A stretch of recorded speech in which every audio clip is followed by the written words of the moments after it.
Hello everyone, this is Argent Templar with a reactionary review of Far Cry 3. And yes, I'm actually using gameplay footage for once. I figured it might be kind of an interesting little experiment. We'll see if people like it. We'll see how it turns out, if it just distracts me too much. So this is Far Cry 3. So this game and the Far Cry games in general have created a lot of controversy. I think somewhat undeserved. People call them like SJW wet dreams. People call them really just kind of lefty kind of bullshit. And I can kind of understand why, but I think it's a little deeper than that, and we'll go into that. So before we talk about kind of the themes, let's talk about the gameplay of the Far Cry series.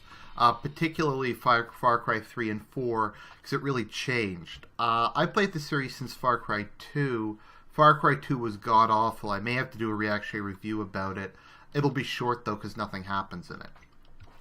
So Far Cry is, to a large extent, what I'd almost call like a special ops simulator. You don't have allies for most of the game. Your character is quite strong. You can take a few hits, but a lot of it is sneaking around. A lot of it is like being really aggressive. There's a lot of different ways to play the game. You have a lot of different kinds of weapons, etc. Like this is an outpost which I have to take. So let's just look at like how it works. So it's an Ubisoft game, so obviously you have a huge open world map, and in all Ubisoft games the map is, well, blacked out, and you have to get to some sort of that cut off, some sort of tower, etc., and reveal the surrounding area.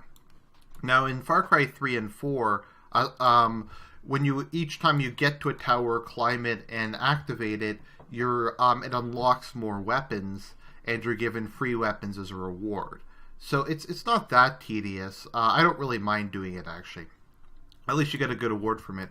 You also have outposts, which are guarded by enemies, and if you take them, you get to you can fast travel to them, and there's a shop there, and it'll decrease the enemies in the surrounding area. There's also rewards like guns and money. As you can see, there's animals on the map. In the Far Cry 3 and 4, you get your upgrades by killing animals, skinning them, and then you can get stuff. Like you can build bigger wallets, you can carry more loot, you can carry multiple weapons. At the beginning of the game, you can only carry one gun, but you can ultimately carry up to 4. You can also carry like throwing knives, Molotov cocktails, grenades, etc. So that's basically how that works. In Far Cry 4, if you kill animals with bows or knives, you get twice the skin, because bullets ruin the skin. You also have a bunch of skills you can get. It's an RPG, so when you kill enemies, you get skill points. You get more skill points if you kill enemies like with headshots or sneak kills or that sort of thing. So that's pretty neat. The abilities are often pretty useful. They give you a lot more kind of options in combat. So that's basically how that works. So let's just, here, I'll just show you some gameplay. I'm just taking this place. So I'm using the, I forget what it's called, the M20, the semi-auto battle rifle that the U.S. Army used. So, here, I'll show you a takedown. Oops, am I going to die here? Yep, okay. I died there because that guy set me on fire. I probably would have won aside from that. I'm not going to be like Darkside Phil, though, and just scream about how broken bug mechanics. So the plot of Far Cry... so, anyways, getting into the actual stuff for the Far Cry games. So the Far Cry games are kind of a cross between wish fulfillment, or rather they're a deconstruction of wish fulfillment. And people say, well, you're calling them a deconstruction, Argent. Deconstructions are bad. Deconstructions are what the SJWs do for everything. And generally speaking, if something's a deconstruction, it means it's like anti-white, anti-male, etc. And there is an aspect of that to the Far Cry games. On the other hand, though, I kind of think it's something that needs to be deconstructed. So I'm just going to get into the plot, and I think it'll be a bit more understandable what I mean by that. So, in Far Cry 3, you're a kind of a spoiled American college student who is obsessed with thrill seeking. Your character goes over the world. He constantly goes on like skydives. He goes to dangerous places. He's an adrenaline junkie, always looking for the next thing. So he has two brothers. One is a younger brother who's just gotten his sorry, your character's name's Jason. It's not that important though. He's got an older brother who is in the army. I think he's in the Marines. And you have a younger brother who just got his pilot's license. So in honor of him getting the pilot's license, you meet a shady guide in the islands of Rock Island, which is off the coast of Thailand. So you meet a guide, and he's like, "Oh, I can get you a good discount rate on going to these islands. So why don't you come with me?" So they decide, "Oh, this is a good idea." It turns out, though, that the guide is working for Voz and his boss Hoyt. Voz is kind of the character, the main character who is advertised in the game. He's on the cover, and he's kind of the character everyone associates with. And he's like half Hispanic, like half Maori, or some weird thing like that. And he's a completely insane drug addict. Hoyt is a South African slave trader, which is probably part of the reason why a lot of people say this game is like anti-white, etc. So, anyways, your character goes on this sky jump. However, when you land, it turns out the forces of Voz are waiting for you, and they capture you. They beat you up, and they put you all in cages. The goal is, of course, to sell you or use you for sex slaves, because good-looking, wealthy white Americans fetch a very high price. I didn't mention it, but also your girlfriend's among them. So you all get put into cages, and in particular, you're put into a cage with your brother, your older brother, who's in the Marines. So he succeeds in killing the guard, and you both escape.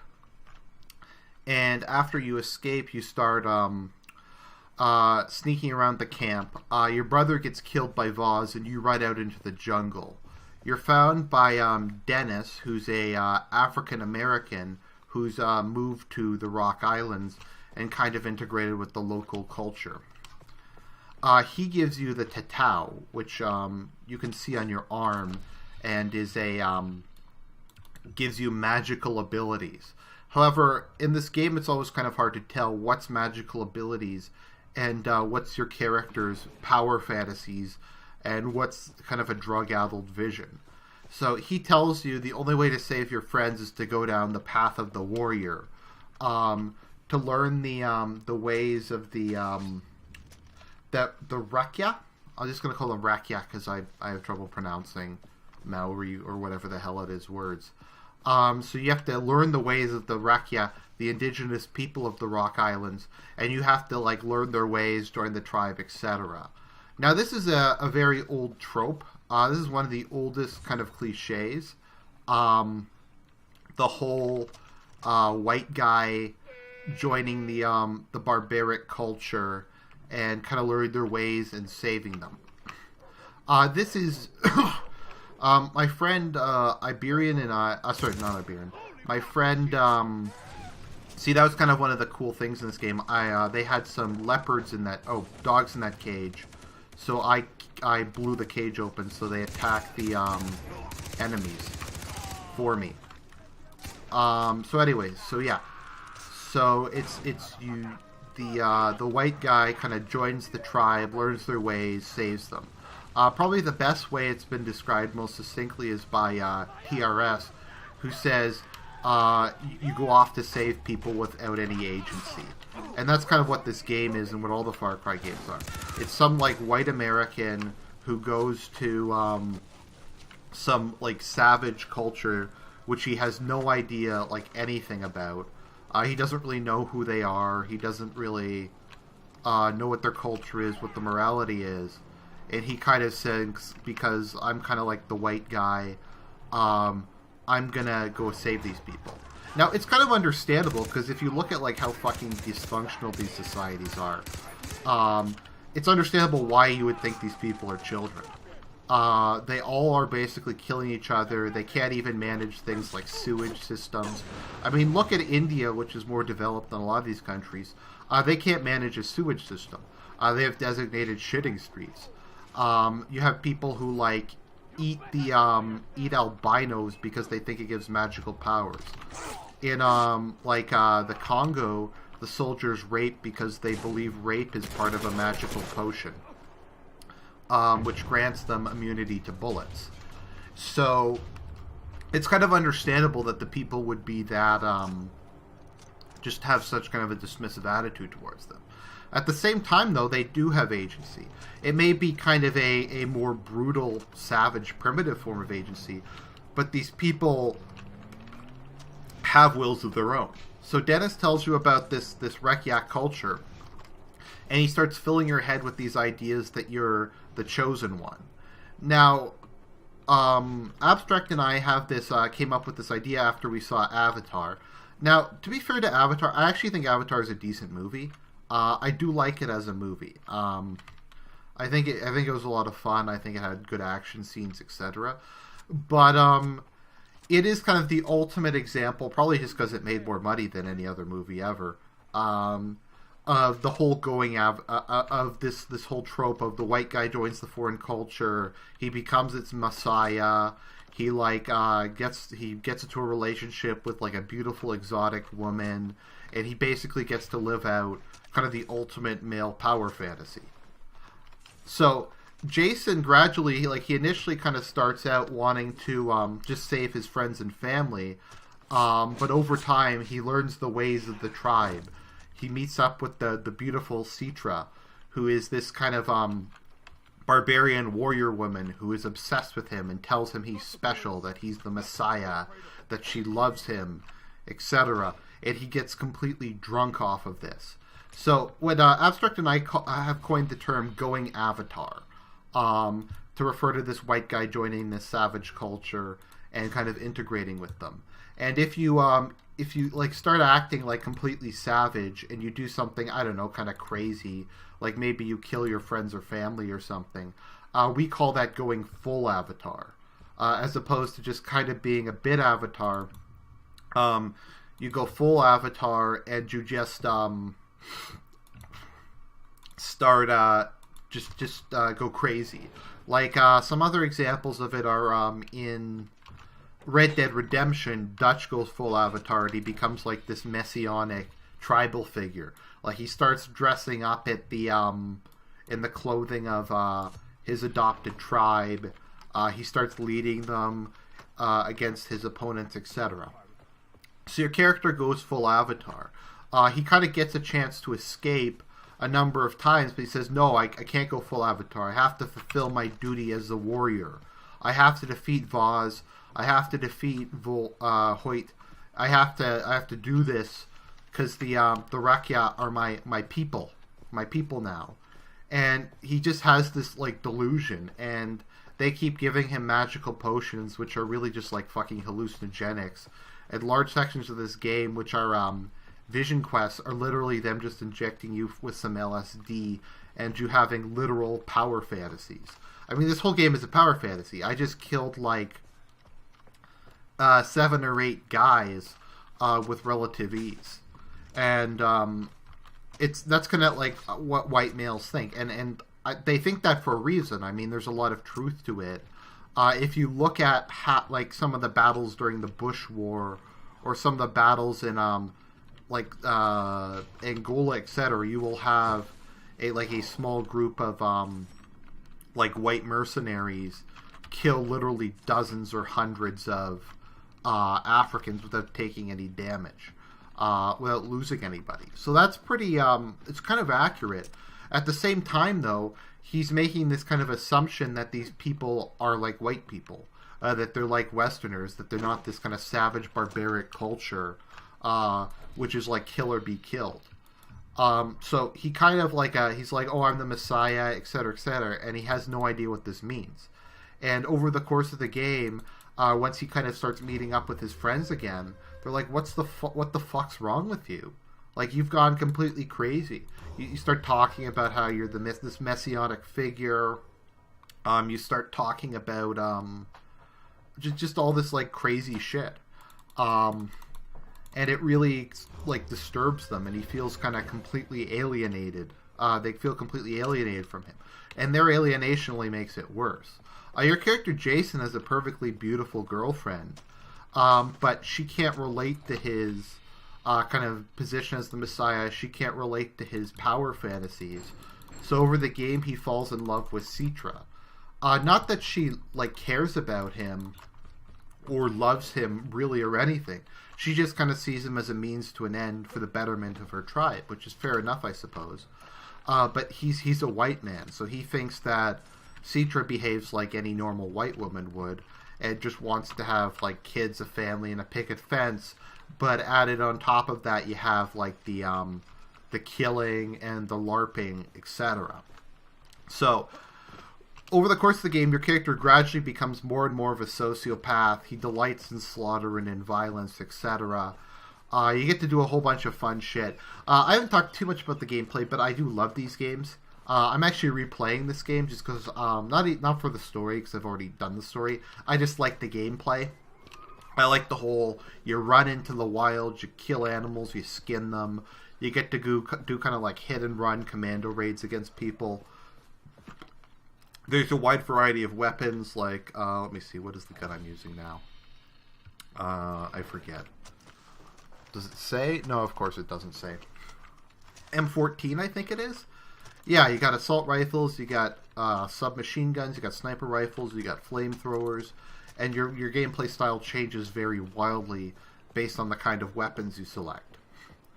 You can also hunt shit like sharks, and that's pretty damn cool.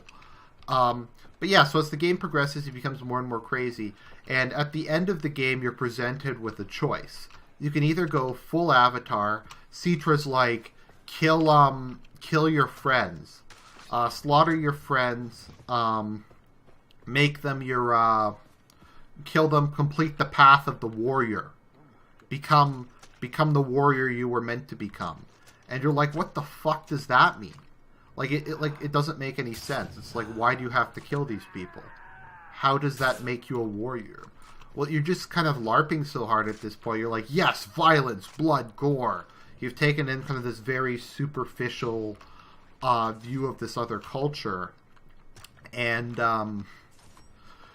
you've kind of followed it. So if you kill them, you're awarded with a graphic sex scene where this kind of gorgeous, exotic woman and you have sex. Well, I mean, sexy, so obviously you have sex.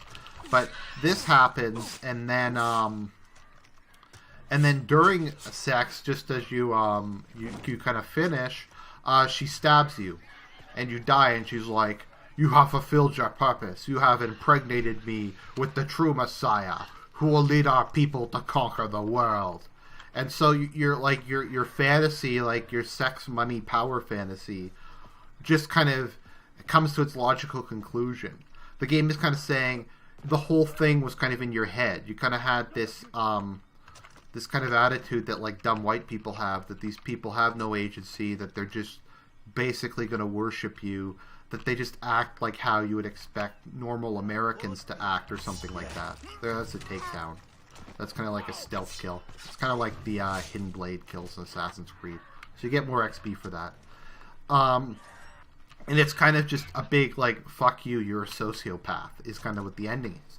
Because it's like, well, why the fuck would you... Because, like, in another game, you might, like, kill your friends, and then it would, like, be some happy ending where you, like, become the king of this place.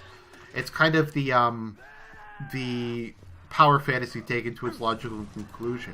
Your character doesn't stay untouched by his messianic delusions and his desire to like fight and be with this woman.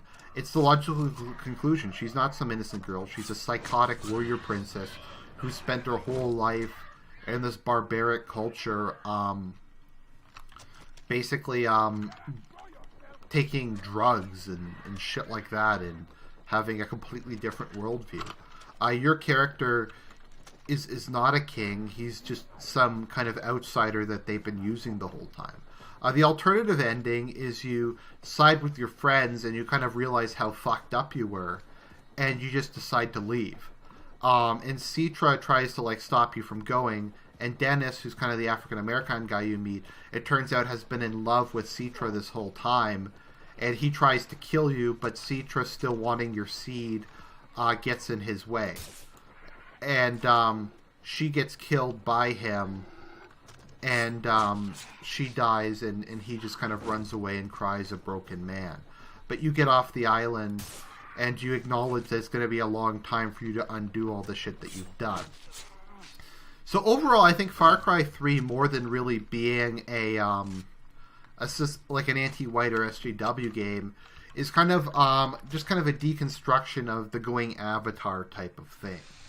If anything, I think it's kind of more in line with kind of an edgy worldview than like a center-right conservative worldview. Most of the people who hated this game were like center-right conservatives who see the world in very simplistic terms. They often will see the world in terms of